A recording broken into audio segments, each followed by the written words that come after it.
Here we are, and welcome to a very special edition of the Friday Night Movie Podcast, because we have with us one of, I think, our heroes, and definitely one of the filmmakers who has made us making movies possible, and that is director and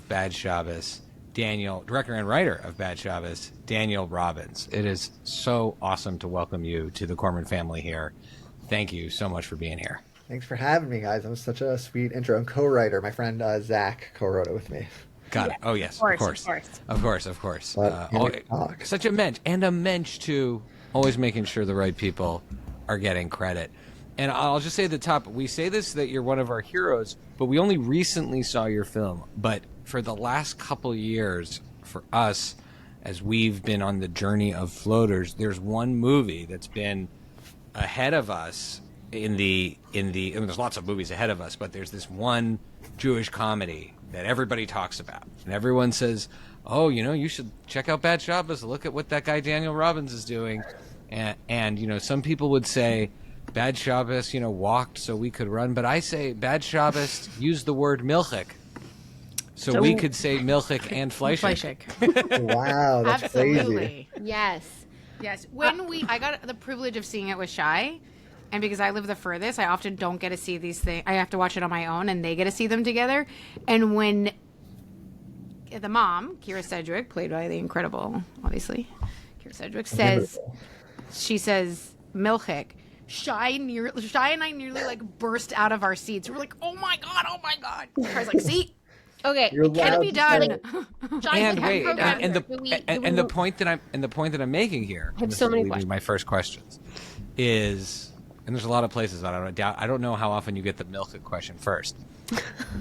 We don't explain really well at all in our movie what milchik and fleischik is, and you don't stop the movie and the rhythm of this family to like give a lesson to your audience on milchik. And one of the things that's so incredibly inspiring about Bad Shabbos, which is hilarious and dark and has amazing family dynamics, is the Jewish details are so authentic that people talk like us for real, as opposed to talking and then stopping to instruct the audience on everything. Everything is so organic.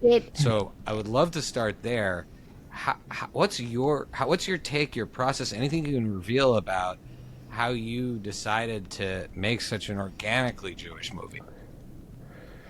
The main saying we had in making it was, the more authentic it is, the funnier it is. And that, we also came from horror movies, and a similar mantra was, the realer it feels, the scarier it is. So here, the realer it feels, the funnier it is. And a frustration that me, Adam, the producer, and Zach had with the movie is, or just comedies in general, is that they've begun to feel like SNL sketches and just really fake. So the goal with this movie was to make something that feels like a studio comedy with the authenticity of a movie like My Big Fat Greek Wedding, or The Birdcage, just something that feels very real and doesn't let the comedy break that tone. And part of that is showing the Judaism as authentically as possible and not messing it up. So that meant Zach wrote most of the dialogue, so he knows how everyone talks, he knows the pace that they talk.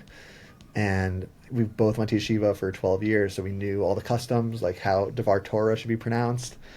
And I think getting all those details right, even if some people might not know what milchik means, they feel that they're watching something authentic. That's like, if you watch The Social Network, Aaron Sorkin talks about the coding scenes, and he's like, no one can follow what Mark Zuckerberg is saying. He's like, oh yeah, we do like a Q step to pull the faces off of Java, and we get the face mash. Like, no one knows what that means, but you're like, okay, I'm in a real world and it's authentic. So you obviously can't do too much of that, but flourishes here or there, I feel like is positive.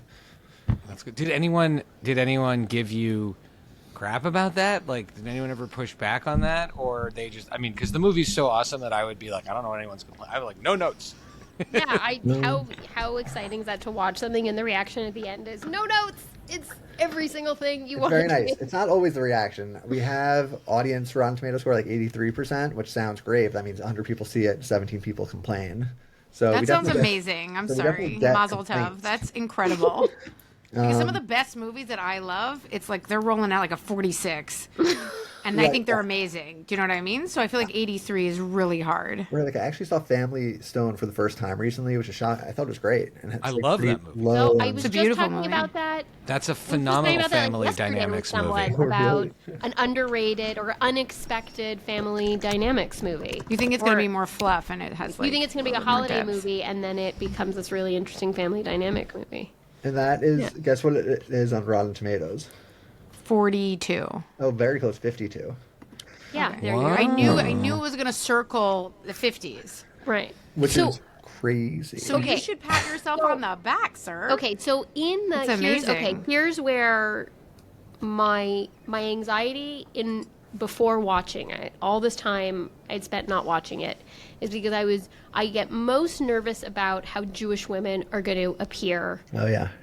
in film, and then even more so Jewish women who have been written and directed, sometimes by Jewish men. Because historically, right, and we understand the history of Jewish representation in film, as part of our assimilation process, we self-deprecate, and there is a tradition of making the Jewish mom into the nag or the smother, right? And I get it; it's part of this defense mechanism, how we assimilated, but it's so strong and present in the stereotypes of Jewish women today that I have a really hard time watching it. Now, to my just utmost delight, joy, every positive feeling I could state without terribly love bombing you, the women were so fantastic. Oh, it's so they were nice to so hear. interesting. The mom, the please tell me about.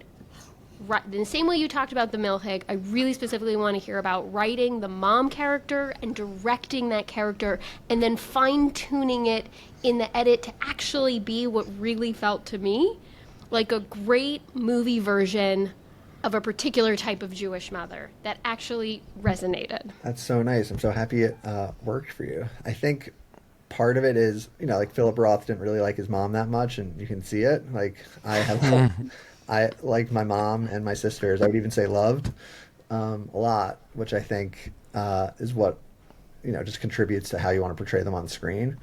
And then what we spoke about with this movie was stereotypes are usually not wrong, but they're usually like superficial articulations of a much more complex truth.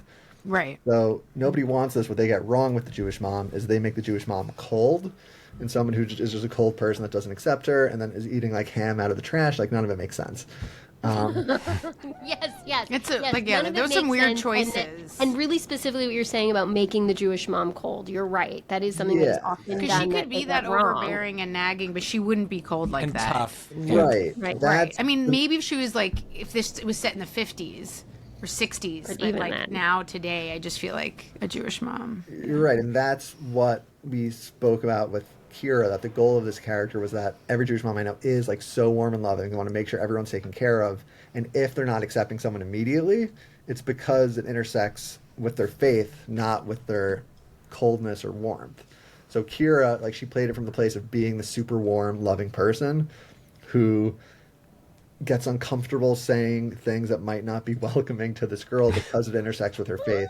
And that's how she played it the whole time, which is so great. And part of that was also we gave her, like Aaron Sorkin talks about how for every character you want to give them, they should all be making their case to God of why they should get into heaven, where nobody thinks they're evil. Like even the most evil person in the movie has their Right. reasons and you have to understand them.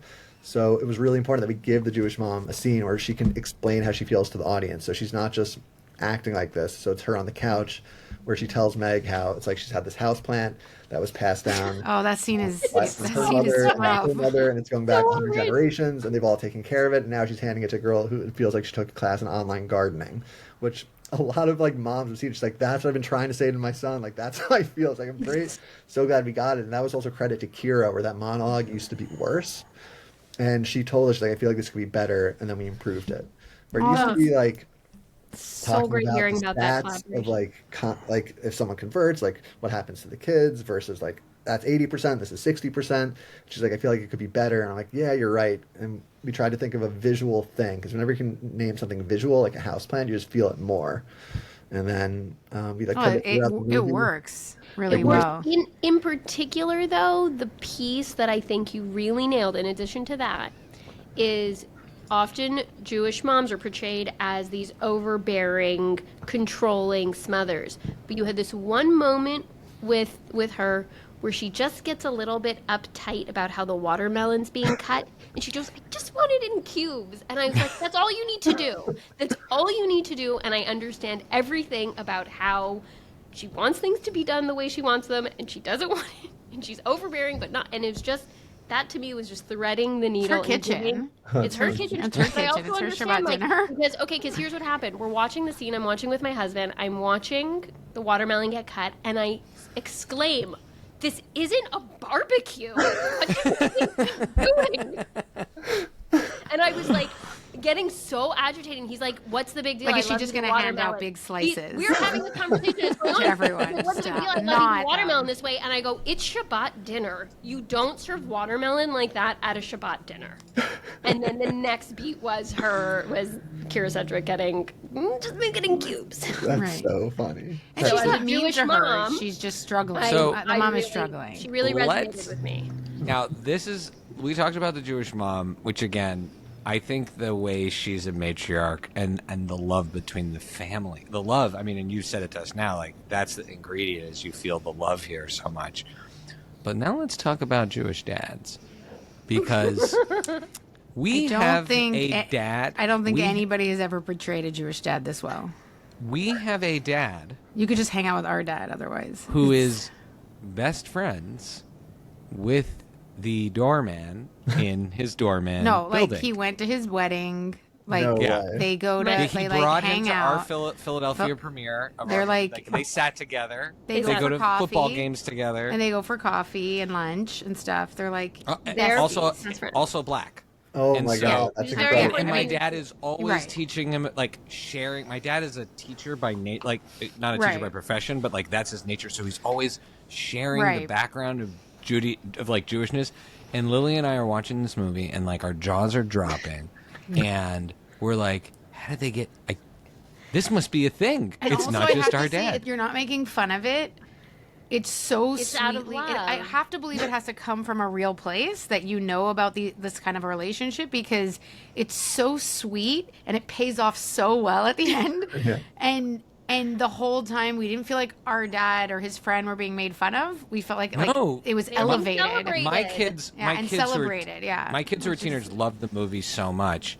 The next day, they Right, grabbed they- my dad and they watched the movie over again. Right, they did a Oh, rewatch that's with him amazing. because he Yeah. hadn't seen it, and he loved it. Like it made him so happy to see this friendship, which has hilarious comedic payoff, but is a real friendship. I would love to hear, and you're playing with race, you're playing with generations, where people don't always say the right thing to the younger person or the person from the other community, but you found it in so much love. I would love to see, like, it made us feel so warm, like you captured something that we don't always know how to describe.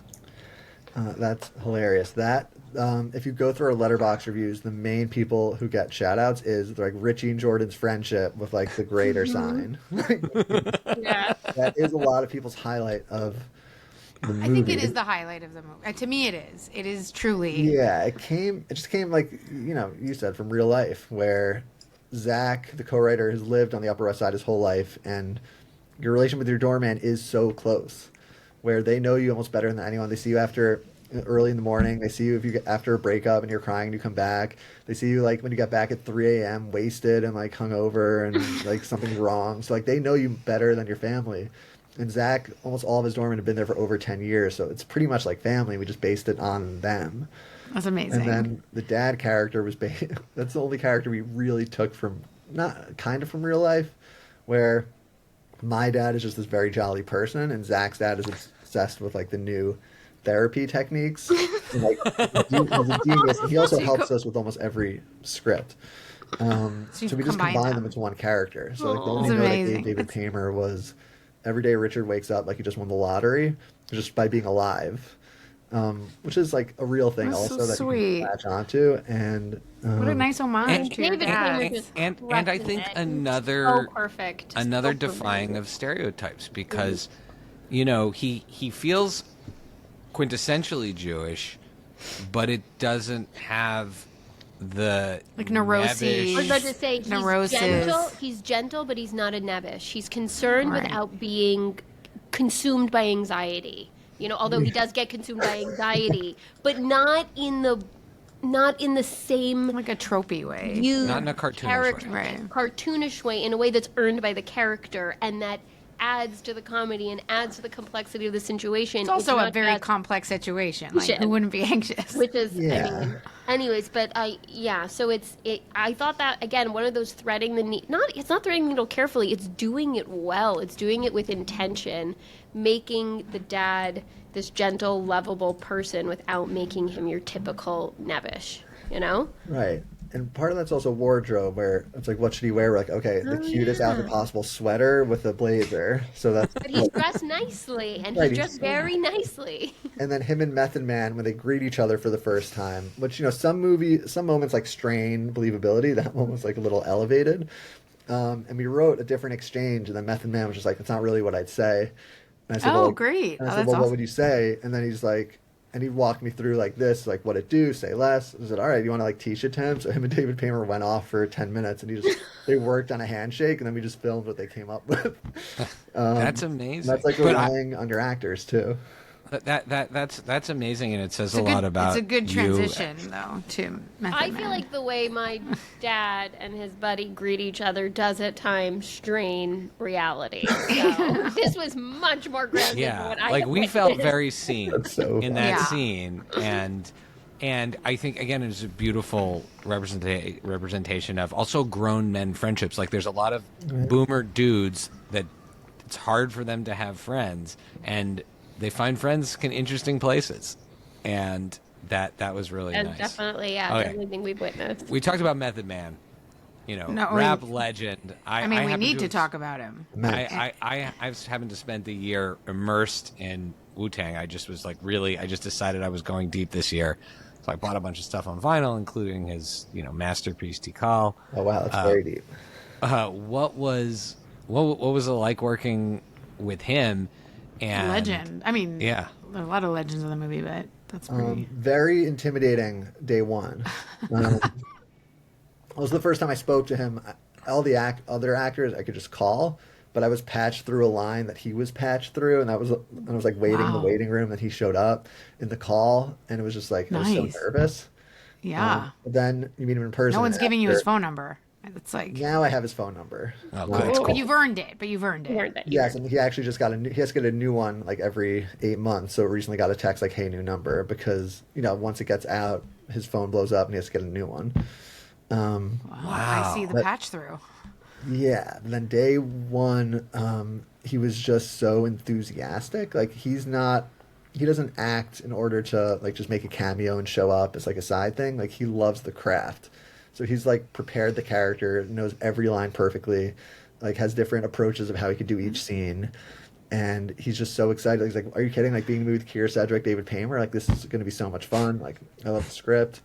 And he came with the most enthusiasm, and you're just kind of on the same team. And once that happens, like all the nerves kind of go away because it's not like you're working against each other. It's just like you have this superstar just saying the best things possible. That makes me so happy. That's so great wonderful to hear. hear. So your cast is you mentioned he's talking about Damon Paymer and Keira Sedgwick. It's such a cool multi-generational thing. Like so much of our community life is multi-generational, right? Like we're always around, and so everybody must talk about the fact that you reunited Ira and Barry From City Slickers. from City Slickers. Wow, very few people figure that out. Are you kidding? Immediately. That was the first thing I said to Shai. I was like, oh my God, this movie's a City Slickers reunion. How did we get it done? Wow. The Ice Cream Kings. I don't want to spoil. They weren't on set the same day, but they both. I didn't sent think that they regards. didn't look like they were Oh, yeah, but they sent regards, which is pretty cool. to each other. Yeah. So, That's really cool. That's Did really you cool. So do this on purpose as an Easter egg for people? Are you a no, huge like, we City kind of- Slickers fan? Our first decision point wasn't like how can we reunite City Slickers. Okay, It was- because I assumed it was, and I'm here for it that. was nice that it worked out, but it was really like what guy in New York would be the best at telling this joke. And the casting director was like Josh Mustel, he's in something on Broadway, and we just offered it to him with no audition. Like, we're like, could you show up? And he said, yeah, sure. And then he just came. I mean, That's awesome. It's No for audition sure. helps.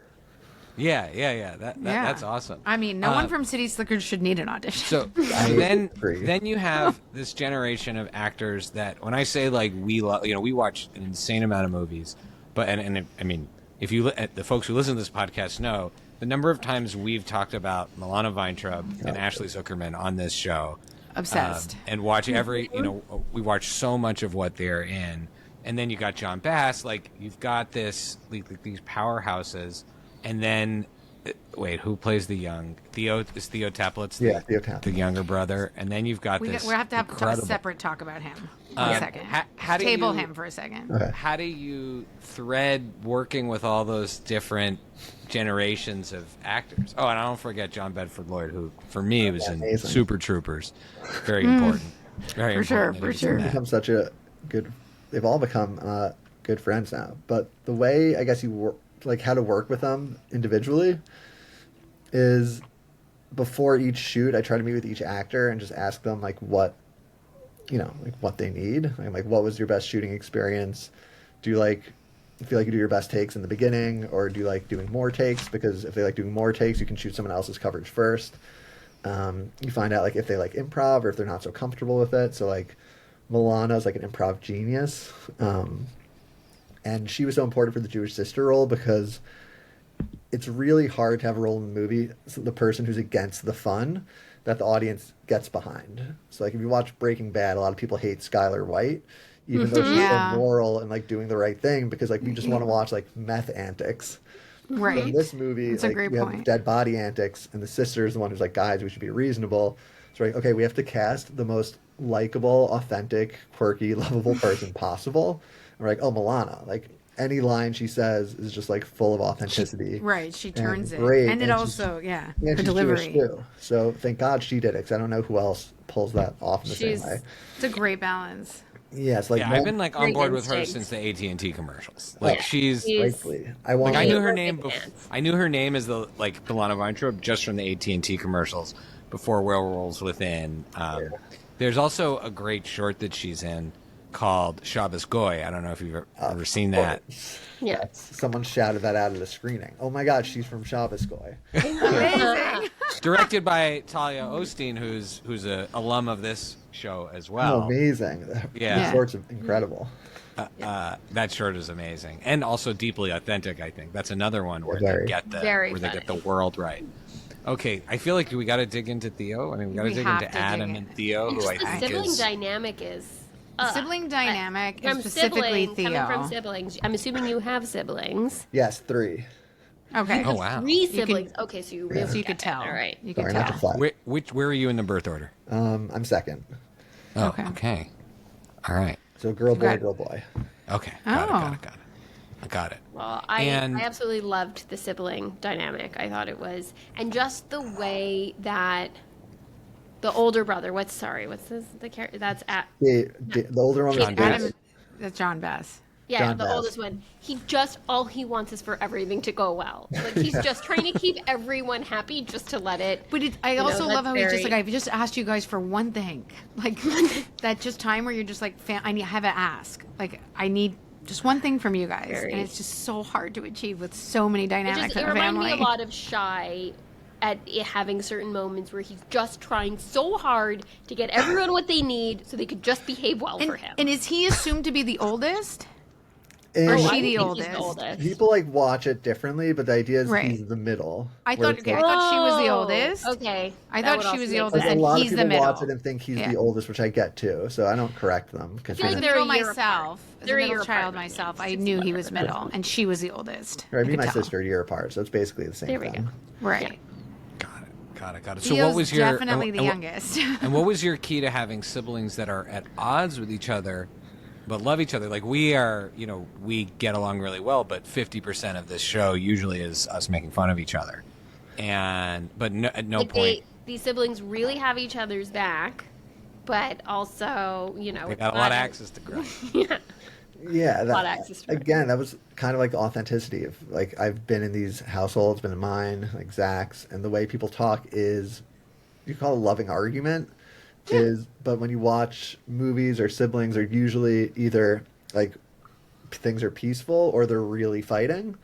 But it seems like there's a lot in that middle ground where you're just like saying the passive aggressive comments while you're trying to improve the person, but it's also in a loving way, but the person's getting annoyed by it. And we just wanted it to feel like you just recognize the living room you're in before all the chaos takes off. Yeah, I think like one of the ways that manifests is with the way the brothers talk to Abby about her relationship. I don't want to name any ex-boyfriends per se, Wow. but there have been times when I would say, you know, as siblings, we're like, Becky and Lily are like, which one of us? Like, which one? No, they we know we're which talking one. about We know me. which They know one. we're Okay, talking about. It's we all know. Okay. We're We talking won't about. surface it. Let's just say I chose really well in the end. Yes. But if That's it, all that matters. you know, It's if your not final choice. for my siblings' critiques on my It's all previous. attorneys. but none of us tried to kill anyone. That's No, smart. it was accidental. I like how I'm defending him. It is. I feel very Okay, wait. So attacked. we have to break that down. So I'm just curious. Were you always in your mind? It was always going to be a death when you were coming up with this. Yes, that Adam, the producer, and Zach came up with the idea Shabbos dinner with a dead body. Okay. And, then it's called And then Mead. you were like, "Who do we have to kill?" Yeah, and then you start working it out. And then you do the Talmudic discussion of, okay, you need him to die in a way where he's not totally responsible, so you can kind of get behind him, but he has to be responsible enough that he could get in trouble and you might cover it up. Your stakes, So right? we There has to went be. through all these different ways he could have died, and this felt like the right one. It was like doing those trolley problems of like if you push the guy in front of the train or if you pull the lever, like how the morals change of the audience. And we found like this one was the right amount. Well, I think, and you set it up really. I think you found the right amount. It's a great amount because it's an accident in the end. Right, yeah. But Manslaughter. but it was a prank gone bad. But you set it up really well with the phenomenal Ashley Zuckerman. Like I cannot tell you how big a fan I am. Like He's huge. absurd. Australian in real life and Okay, Jewish. this is something we are trying to get to the Right. bottom of. He is Does he Australian. talk in an Australian Yeah. accent in real life? Yes, in real life, it's a slight Australian Right. accent, and Slight? also has grandparents who were in the Holocaust. Right. Wow. And Which one of his he's parents is from Israel. He's right? from One More Shot, right? Or Yeah, that's one what more it's called. shot. Which I don't know if Right. you've seen that. That we saw it on the We saw it festival in, at South by. At South by, we He's interview a- the team, but he Yeah, was. I think he was on Australia or He something. didn't- I mean, I he don't- was in our interview, but we interviewed some of the other cast and He's director. amazing. And apple cider vinegar, Succession. Yes. And He's so good in apple cider vinegar. So he's He's Australian. like the He's in nice- Succession Yeah, as well. We can just read his IMDb. he's like the nicest guy and like a good. I was like, oh my God, Venmo. you're taking so long to answer. Is he terrible? When You're he just being died- Oh, polite. it's because you're just reading all the When credits. he died, people were so upset that he's not going to be on set anymore, and he's such an incredible actor. And we wanted him for this role. We weren't sure if we can get him because he was shooting Succession at the same time, and we wanted him because most people when they play a douchebag character, the actor's like judging the douchebag, and he's like playing it in a self-aware way of like, oh dude, like why don't you get that? And it's just not authentic. But Ashley like tries to get into the characters. Like he changes how he walks, he like changes how he sits. Method. And he's like always just investigating it. Even the scene where they're lighting the candles and he kind of walks by David and looks at Meg's butt. He's like, well, where am I coming from? I was like, I don't know. He's just like hanging around there. And he's like, well, we set up colitis later. Like, what if I'm coming out of the bathroom to like a stat? I was like, wow, that's actually brilliant. So like he comes up with that laugh of like he flushes the toilet and walks out of the bathroom as they're lighting the candles. So he's just improving like every scene in all these little ways because he's just so so great. like, curious. I What- did what a guy with clock tremendous that range. breadcrumb. By the way, I did clock that breadcrumb later. Wow, And I'm that's like, great. oh yes, they did establish that he Well, I think- ran to the yeah, bathroom. And We established. We established the colitis. colitis. But I mean, also, it's just so funny how defensive the mom is about. She's like, we don't have colitis in this family. Like that And then, killed me. like, just, I don't know if that was always in there, but when, I mean, that's we such have a great colitis scene. in our family. We do We've all been have- getting yes. colonoscopies. We do have Like colitis my in our mom family. tricked me into getting a colonoscopy when I was 22. Well, it's quick. We all have. Your We have colon's still forming experience. at that age. Yeah, well, you know what? Not fully formed. Also, it was a colonoscopy in Canada where they don't put you out. don't medicate you. I was Oh, wide awake. And it Got was the my real friend's deal. dad. Wait, is that who still gave how it. they do it in Canada? I don't know how they do it Probably. now. I'm Probably. pretty old. I don't think there's more painkillers in Canada now. Wow. But Yeah. but okay, wait, back to Ashley though for a second, who's amazing. And I can see, I was like, I enjoyed him on screen so much that I was like, oh no, is he the one that's gonna die?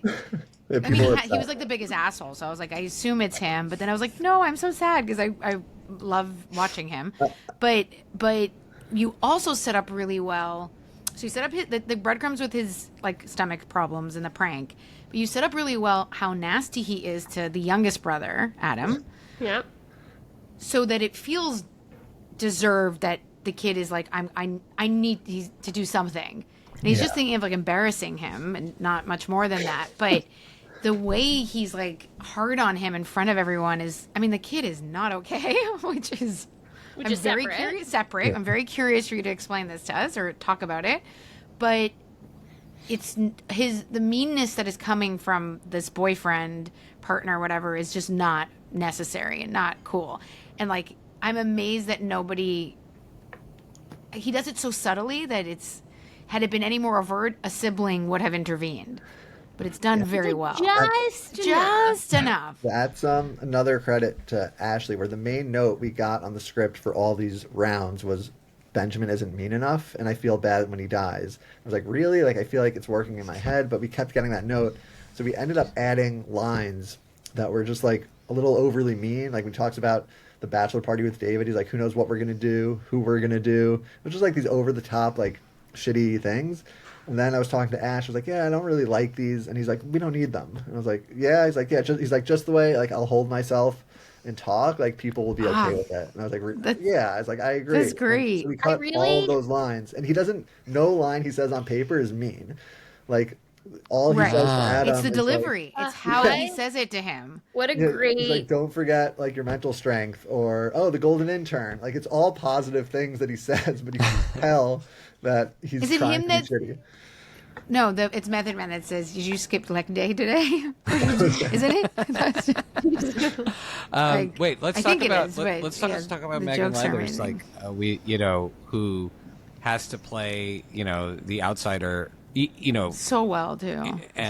She's- Lily's husband converted, my father-in-law converted, right? So like, I thought My mother-in-law is not Jewish. I think that handling converts, I know, Lily, you have strong opinions on I have how strong people who opinions. convert are handled Are on screen. portrayed on screen. Very strong And I opinions. thought you did a beautiful job. Again, authentic, meaningful.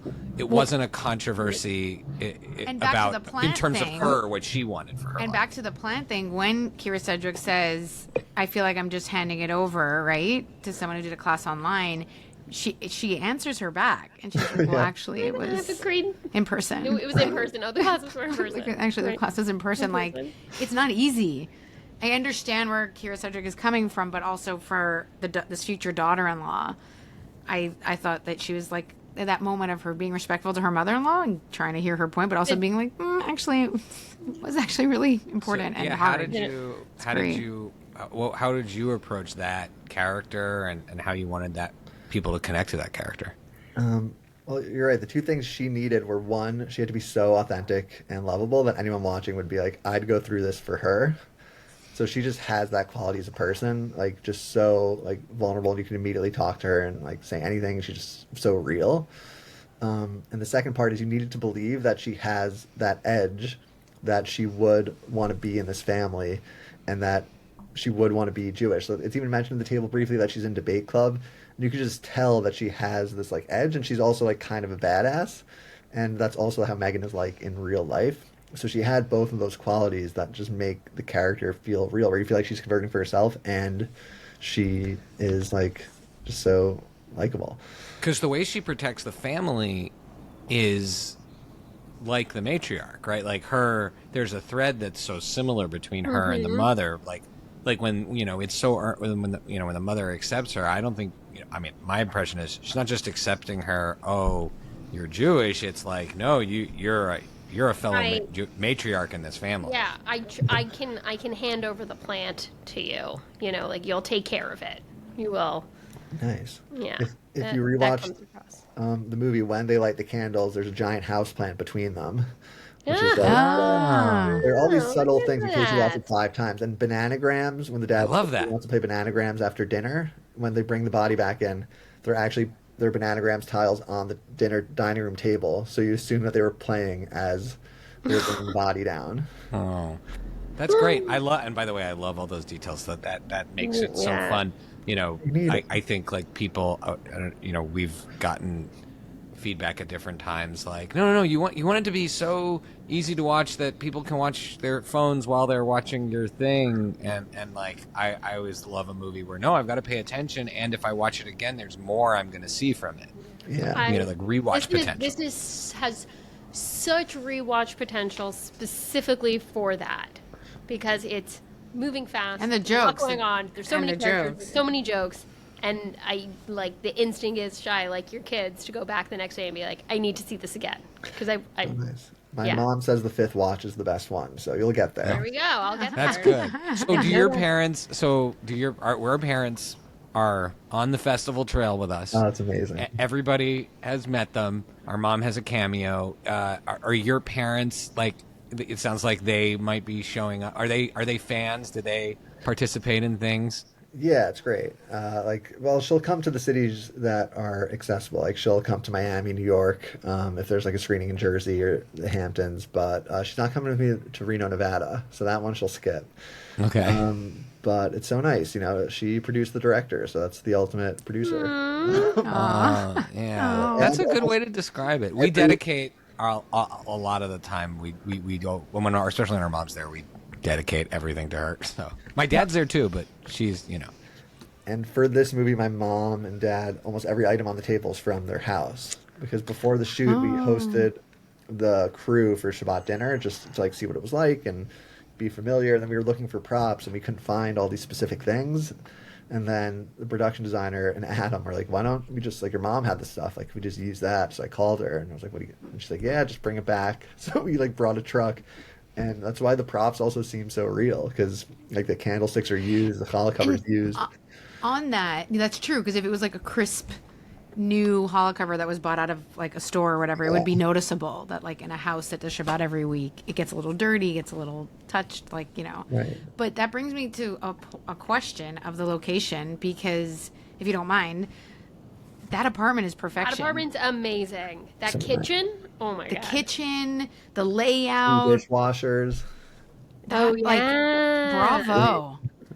bravo. It was a real place that it was on 80th Street, and we just looked forever. We actually found another place that we lost like 2 weeks before the shoot, and then we had to find this place. But it was crazy.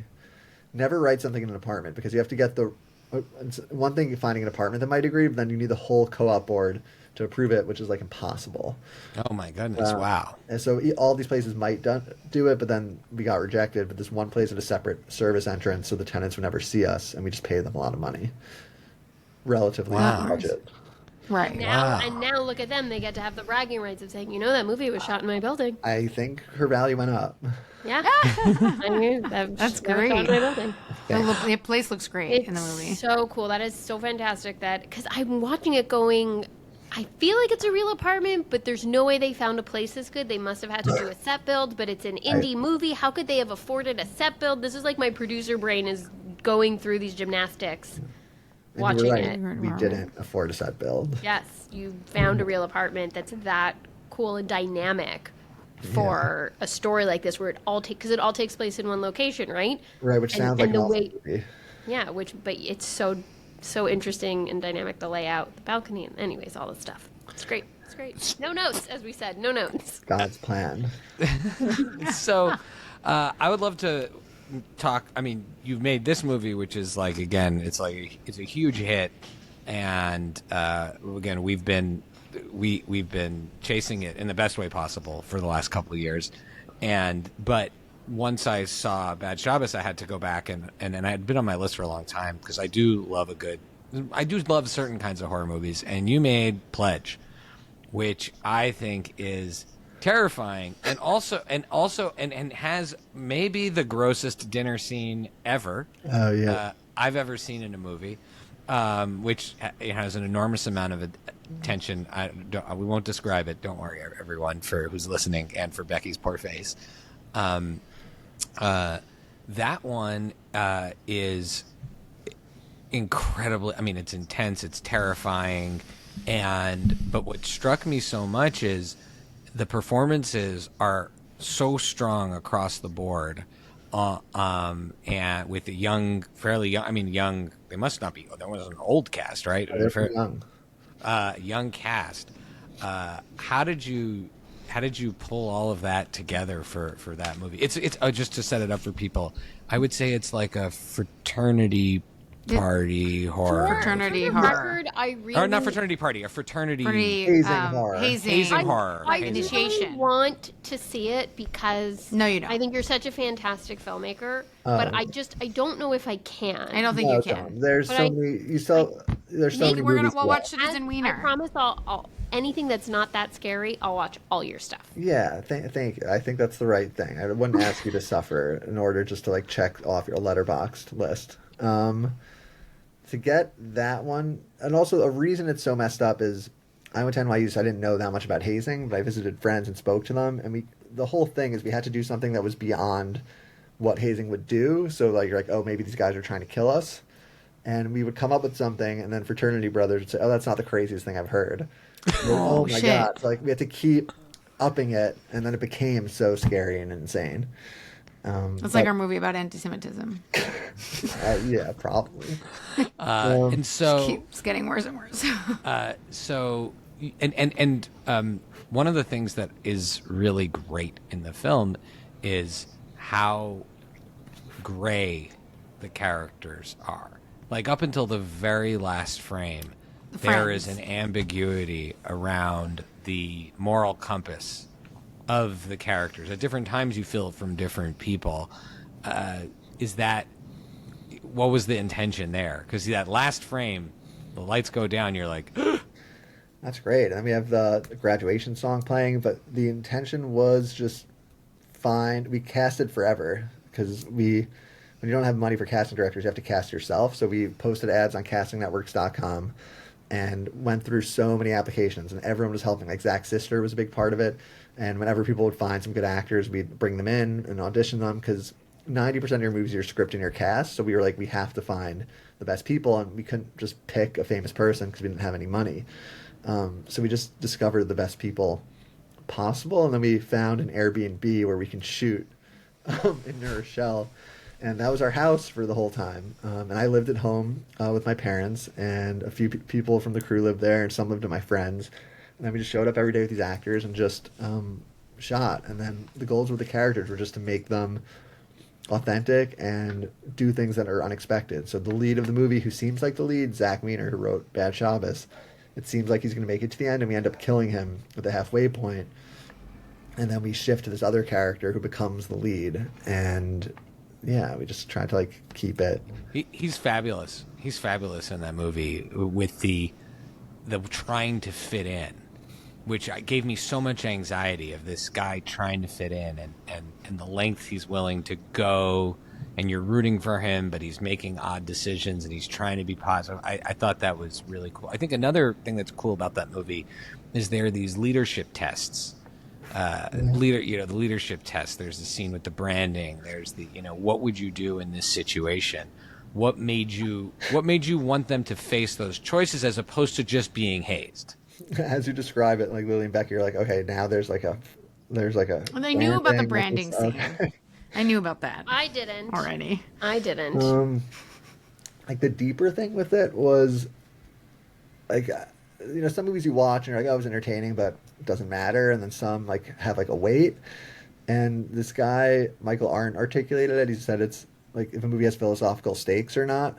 So we really wanted that in this movie. And like the philosophical stakes in it are kind of this question of what happens if you pursue success at the cost of everything else? Like, is that an okay way to live? Like or would something happen to you? And that's kind of the question of the movie. So this fraternity's whole goal is that the pledges have to learn. The pledges, I'm spoiling it for you because you're not going to watch it, that the pledge masters end up being the pledges, and there's a layer above them. And what they have to do in order to get in is they have to kind of torture these kids and then kill them. So it's a whole process of being able to dehumanize someone and like exploit them to the extent and like pretty much shed a piece of your humanity so you can reach this upper echelon of this like cult society.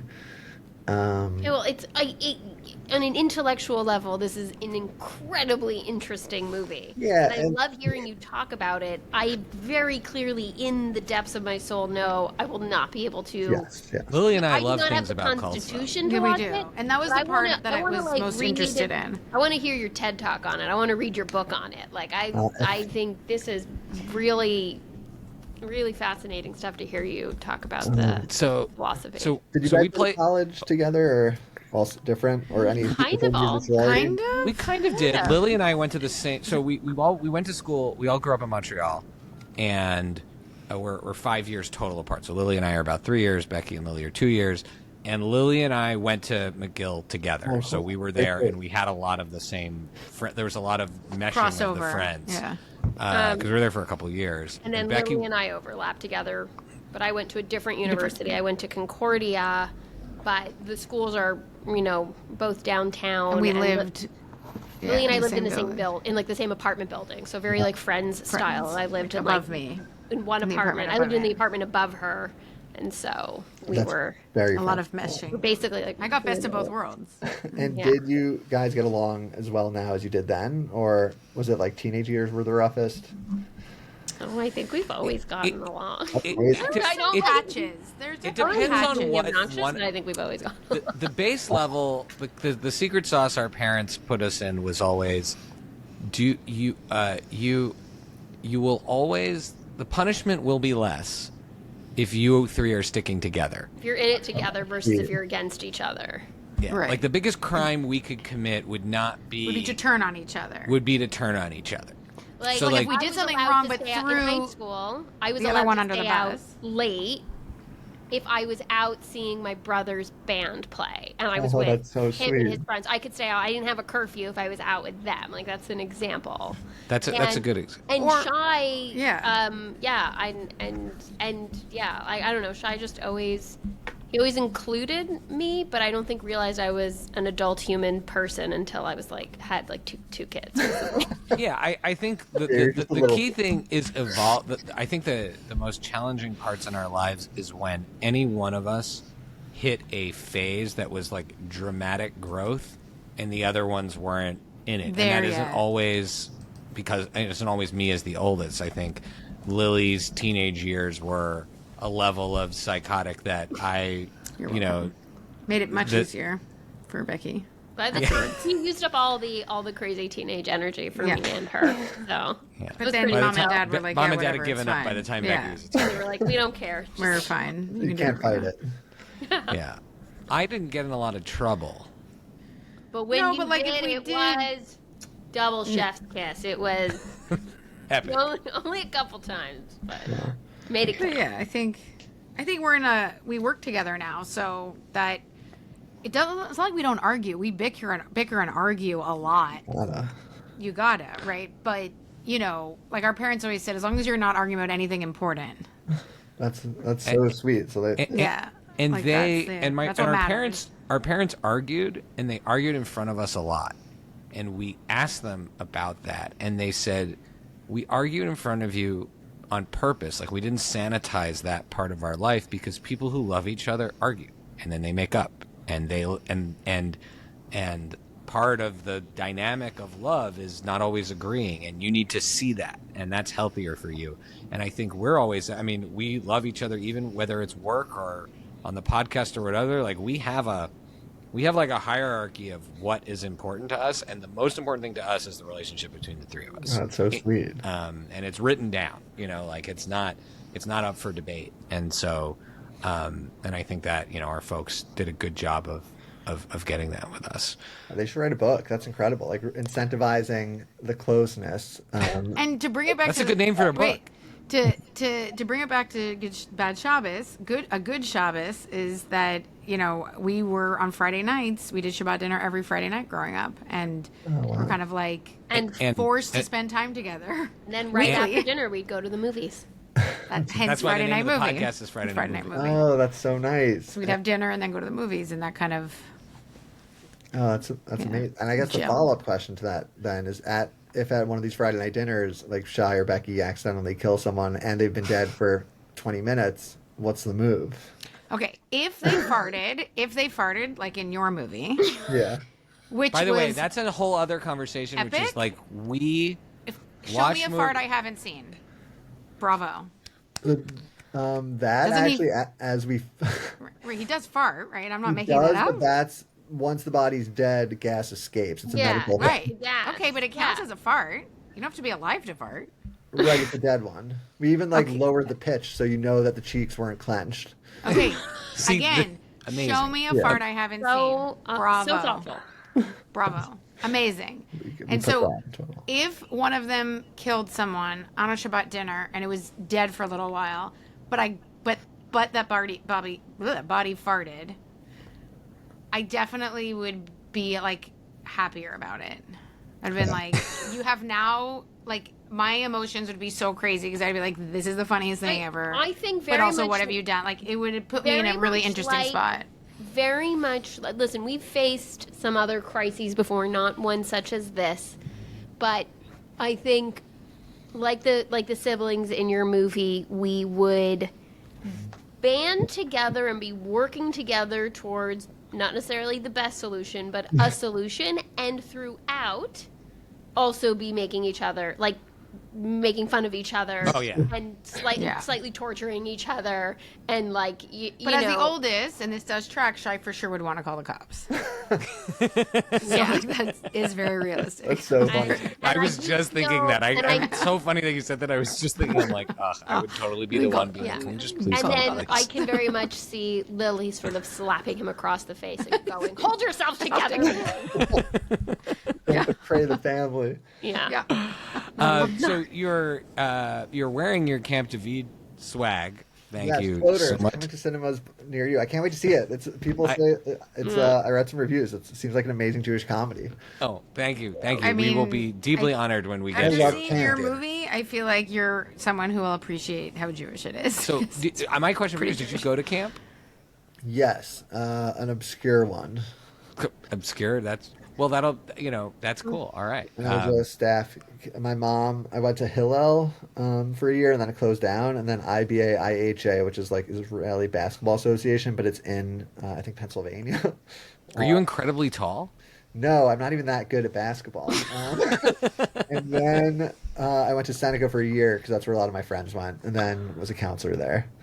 Nice. That's cool. That's cool. Well, I You'll can't wait for you. appreciate it. I can't wait for you to see it. I can't wait for you to see it because, Same. Camp's amazing. anyways, it will be really special when we get to have show it your to New you. York- We'll be plotting though. We'll be dying. We'll be like, does he like it? Does he like it? Do you have the New York screening planned? Like I have. Not yet. We don't have a New York City screening plan, but You want to talk hopefully. to the JCC? I know Isaac. He would probably love to have it. Oh, Isaac Zablocki. Yeah. Okay. So, yeah, I guess you're on it. Okay. Well, he's a good. He and Rachel, who directed Floaters, are tight from her previous film, Keep the Change. So, okay, that makes sense. Definitely do a screening there. Their screening room is amazing. Oh, that's all right. great It's to good to know. know where the good screening rooms are. By the way, Yeah, that's because seeing your movie, you get stressed if you're not. Most people probably aren't focused on it, but as the movie maker, you're always like, It's a little bit The stressful. JCC Upper West Side is like top screening room in the city. It's slept on. that's amazing. Sound That's system, great. All right. Seats, What a our great screenings there were like through the roof. fun fact about Isaac. He's an alum of our camp that we. No way. Yeah, he's an alum of the camp where we shot the movie, which we didn't, I think, know until we all met each other. It was pretty fun moment. He's an awesome guy. Let's talk about. Okay, so now I'd love to induct you into, like, you finish your induction into the family. We play a game called Buy, Rent, or Meh. Okay. Okay, so think of it like your Letterboxd reviews in a way, like in the days of VHSs. You buy a movie, like you'd go as crazy as to own the VHS of a movie. If you loved it so much, you were going to watch it over and over again. We owned a few. There were some we taped off the TV. That's a blurry area, so we're not going to talk about those. But we owned Batman 1989. We owned a lot of the Disney movies. Rent is the second tier.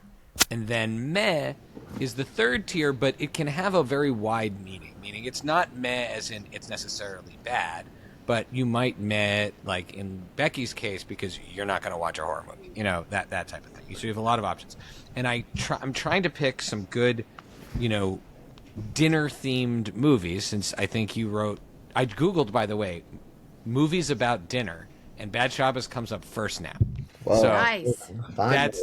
Yeah. Dinner... Oh, no, it comes up second. There's a movie called The Dinner, and the next movie that comes up is Bad Shabbos. That's so... Like, it comes up 3 before The Menu, right? Which had Ray Fiennes and, you know, Anya Taylor-Joy and all that. So... did you see The Menu? Have you seen The Menu? Yeah, but the hamburger wasn't kosher. Of course, it's not going to come in the 2. So, The Menu, your movies to choose from, or to rank, or however you want to do it. Lily always breaks the rules, so I'm just giving you You can do that whatever as- you want. Yeah. The Menu, Clue. I don't know if you've seen Clue in the 80s with... Of course. Okay, all right, cool. And a personal favorite of ours, which is Ready or Not. I don't know if you've seen Ready or Not with Samara Oh, Weaving. yeah, the horror... In the like mansion with the family with the tries to card kill her guy. on the wedding fighting day. everyone. And then, like, Yeah. he actually explodes. Everyone explodes, Heads actually. explode. Yeah, Oh, spoiler. yeah. Yeah. Everything. Okay, so Bye is Clue. Okay, great. Yeah, classic. Because it's a classic, it's added the most to society. Also, the fact that they had 4 different endings, and they released them in the theater, so people saw different endings, is like the most brilliant thing. And I feel like people have to I bring knew that back. that. It's That's crazy, yeah. incredible. So different people left the movie thinking different people did it, and it caused all this confusion. There is one that they view as the best ending, because some of the other endings are very stupid.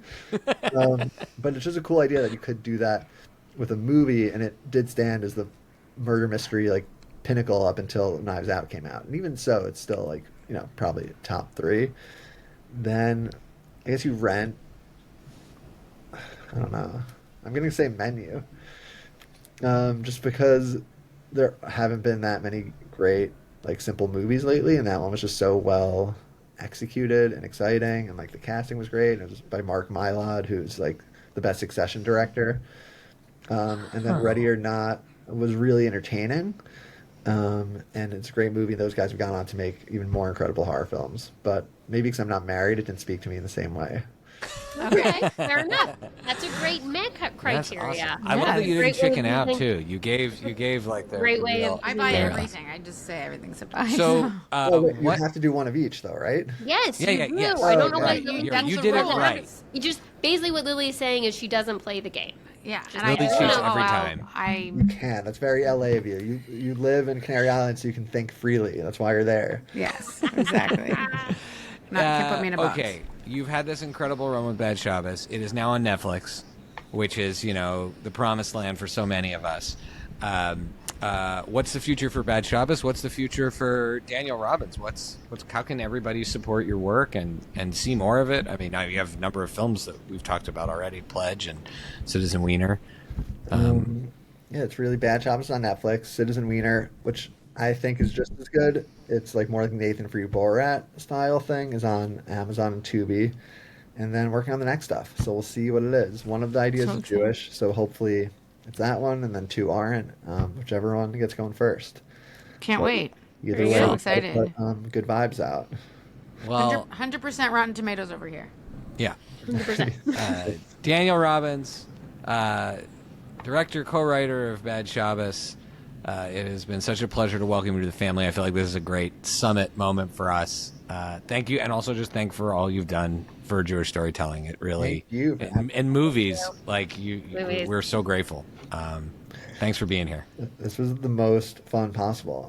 I expect an invite to Thanksgiving, and we'll be in touch. Definitely.